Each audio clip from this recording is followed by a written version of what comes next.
Now, as the rainy season begins, farmers in Borno State are returning to their farmlands despite the threat of insurgent attacks. They say abandoning cultivation is not an option as farming remains their only source of food and income. In Molai community near Maiduguri, farmers work under the protection of security escorts. Each trip to the farm is risky, but many insist they must keep planting to feed their families and sustain the local food supply. TV 360 correspondent Solomon Josiah reports that many of these farmers must travel long distances from their villages to find fertile land. Security operatives often accompany them, but the fear of ambushes remain constant. In Borno State, farming is more than survival. It is a fight to defeat hunger and escape poverty. The state, blessed with fertile land, has always been known for producing crops such as maize, millet, beans, rice and groundnuts. However, years of insurgency have destroyed farmlands, displaced communities and reduced agricultural output. Many farmers cannot access large portions of land due to security concerns, forcing them to work on smaller plots that barely sustain their household. Abin da muke fuskanta a cikin noma a cikin kasan Borno shine insurgency nan. Even now, insurgents remain in the bushes not far from our communities. As men, we cannot risk going to farms deep in the bush because if they see us, they will kill us.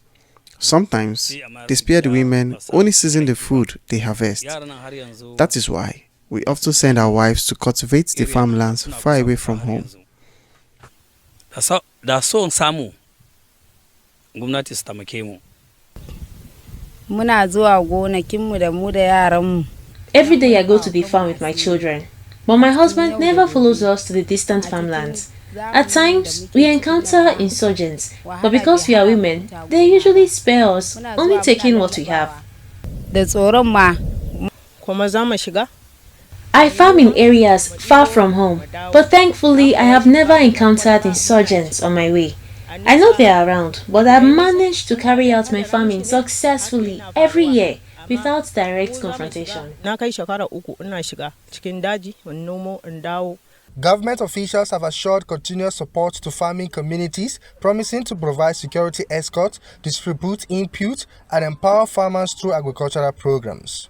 Authorities also emphasize that food security in Borno, and by extension Nigeria, depends on the resilience of these farmers who refuse to give up despite the odds.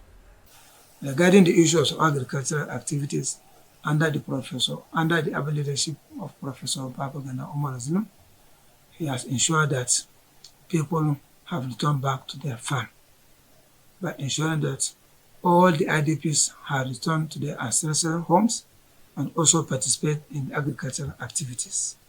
First and foremost, he has to ensure that he enhanced military and security presence.